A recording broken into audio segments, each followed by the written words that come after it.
வணக்கம். இன்றைக்கி நம்ம பார்க்க போகிற சமையல் இட்லி, தோசை, சப்பாத்தி எல்லாத்துக்குமே தொட்டு சாப்பிட்ற மாதிரி ஒரு அருமையான முட்டைக்கறி எப்படி செய்யலாங்கிறத பார்க்கலாம். சிம்பிளாக இருக்கும், டேஸ்ட்டாகவும் இருக்கும். வாங்க அதை எப்படி செய்யலாங்கிறத பார்க்கலாம்.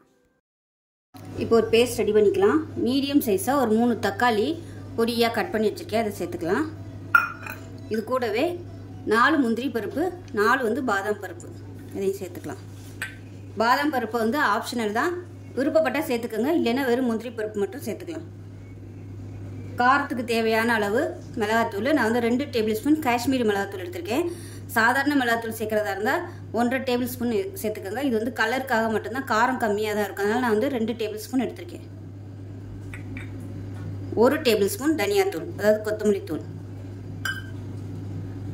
1 டேபிள் ஸ்பூன் சோம்புத்தூள். இதுக்கு பதிலாக நீங்கள் வெறும் சோம்பு கூட சேர்த்துக்கலாம், 1 டேபிள் ஸ்பூன் அளவுக்கு சேர்த்துக்கோங்க. 1/4 டேபிள் ஸ்பூன் மஞ்சத்தூள். இப்போ இது எல்லாத்தையுமே நல்லா நைஸாக அரைச்சிட்டு வந்துட்டு பார்க்கலாம். இப்போ நமக்கு பேஸ்ட்டு ரெடியாக இருக்குது. இந்த அளவுக்கு நல்லா நைஸாக அரைச்சிக்கணும்.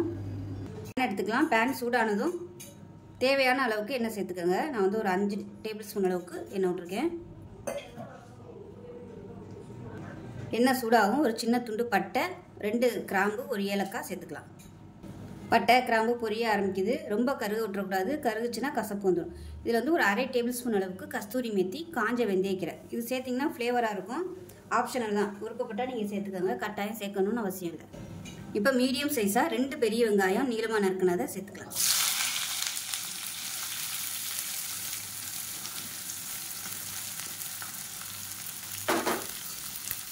இது நல்லா சிவந்து வர அளவுக்கு வதக்கி விட்டுக்கலாம்.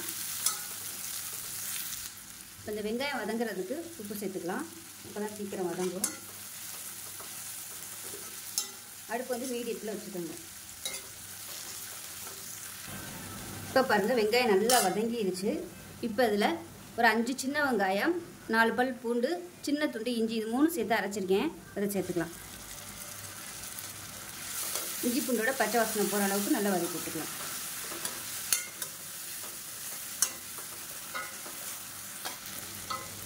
இஞ்சி பூண்டு நல்லா வதங்கிடுச்சு, அதில் நல்ல ஒரு ஃப்ளேவர் வருது. இந்த ஸ்டேஜில் அரைச்சி வச்சுருந்தா அந்த பேஸ்ட்டை சேர்த்துக்கலாம். நல்ல ஒரு வாசனை வரும், அந்த ஸ்டேஜில் நம்ம சேர்த்துடணும். அப்போ தான் இஞ்சி பூண்டு பேஸ்ட்டோட பச்சை வாசனை போயிடுச்சுன்னு அர்த்தம். இப்போ இதையும் சேர்த்து நல்லா வதக்கி விட்டுக்கலாம். இப்போ இந்த மசாலா நல்லா எண்ணெய் பிரிஞ்சு வரணும். பக்கத்தில் சுடுதண்ணி காய வச்சுக்கோங்க. இது நல்லா எண்ணெய் பிரிஞ்சு வந்ததுக்கப்புறமா நம்ம சுடுதண்ணியை சேர்த்துக்கலாம். இப்போ பாருங்கள், மசாலா நல்லா வதங்கிடுச்சு. இப்படி எண்ணெய் வெளியே விட ஆரம்பிச்சிருச்சு. இந்த ஸ்டேஜில் நல்லா கொதிக்கிற தண்ணியை சேர்த்துக்கோங்க. சேர்த்துட்டு இப்போ பார்த்தீங்கன்னா மிக்சியில் அலசிட்டு அந்த தண்ணியை சேர்த்துக்கிறேன். இப்போ நல்லா கலந்து விட்டுட்டு திக்னஸ் பார்த்துட்டு தேவைப்பட்டால் தண்ணி சேர்த்துக்கலாம். நம்ம கொஞ்சம் அப்படியே கெட்டியான கிரேவி மாதிரி தான் வைக்க போகிறோம், அதனால் தண்ணி ரொம்ப ஊற்ற வேணாம். நல்லா கலந்து விட்டுடலாம். உப்பு செக் பண்ணி பார்த்துட்டு உப்பு சேர்த்துக்கலாம். இப்போ பாருங்கள், நல்லா கொதிக்க ஆரம்பிக்குது. இந்த ஸ்டேஜில் அடுப்பு நல்லா குறைச்சி வச்சுருங்க, மீடியத்தில் வச்சுட்டு மூடி வச்சிடலாம். நல்லா எண்ணெய் தெளிஞ்சு வரட்டும். இப்போ எப்படி இருக்குன்னு பார்க்கலாம். பாருங்கள், கொஞ்சம் திக்காயிடுச்சு. இந்த ஸ்டேஜில் 5 முட்டை வேக விட்டு இந்த மாதிரி கட் பண்ணியிருக்கேன். உங்களோட விருப்பம் தான், எப்படி வேணாலும் நீங்கள் சேர்த்துக்கலாம். முழுசாக சேர்க்கறனாலும் சேர்த்துக்கலாம், 2ஆக கட் பண்ணி சேர்க்கறனாலும் சேர்த்துக்கலாம்.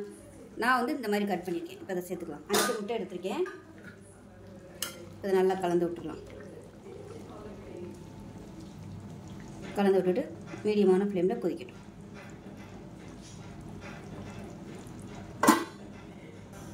இப்போ எப்படி இருக்குன்னு பார்க்கலாம். பாருங்கள், கிரேவி அருமையாக ரெடி ஆயிடுச்சு. லைட்டாக அப்படியே எண்ணெயெல்லாம் பிரிஞ்சு வர ஆரம்பிச்சிருச்சு. இந்த ஸ்டேஜில் அமர்த்திடலாம். நான் இன்றைக்கி இட்லிக்கு தான் வச்சுருக்கேன், அதனால் கொஞ்சம் அப்படியே தண்ணியாகவே வச்சுருக்கேன். நீங்கள் சப்பாத்திக்கு வைக்கிறதா இருந்தால் இதை விட இன்னும் கொஞ்சம் கெட்டியாகவே வச்சுக்கோங்க. அப்படி ஒருவேளை ரொம்ப தண்ணி ஊற்றிட்டீங்க, என்ன பண்ணுறது அப்படின்னு நினச்சிங்கன்னா, கார்ன்ஃப்ளவர் ஒரு 1/2 டேபிள் ஸ்பூனோ இல்லை 1 டேபிள் ஸ்பூனோ கார்ன்ஃப்ளவர் கரைச்சி ஊற்றிக்கோங்க. அப்படி இல்லைன்னா கடலை மாவு, அதை கூட நீங்கள் கரைச்சி ஊற்றிக்கலாம். ஆனால் நல்லா கொதிக்க விடணும். இது ஒரு சின்ன டிப்ஸ் வச்சுக்கோங்க. இப்போ அவ்வளோதான், கொத்தமல்லி எல்லாம் சேர்த்துட்டு அமர்த்திடலாம். அருமையான முட்டை கிரேவி ரெடி ஆயிடுச்சு. முட்டை கிரேவி, முட்டை கறி எப்படின்னாலும் வச்சுக்கலாம். சூப்பராக இருக்கும், சப்பாத்திக்கெலாம் தொட்டு சாப்பிட்றதுக்கு. செஞ்சு பாருங்கள். செஞ்சு பார்த்துட்டு எப்படி வந்துச்சுங்கிறத சொல்லுங்கள். வீடியோ பிடிச்சிச்சின்னா லைக் பண்ணுங்கள், கமெண்ட் பண்ணுங்கள், சேனலை சப்ஸ்கிரைப் பண்ணுங்கள், பக்கத்தில் உள்ள பெல் பட்டனையும் ப்ரெஸ் பண்ணுங்கள். நன்றி.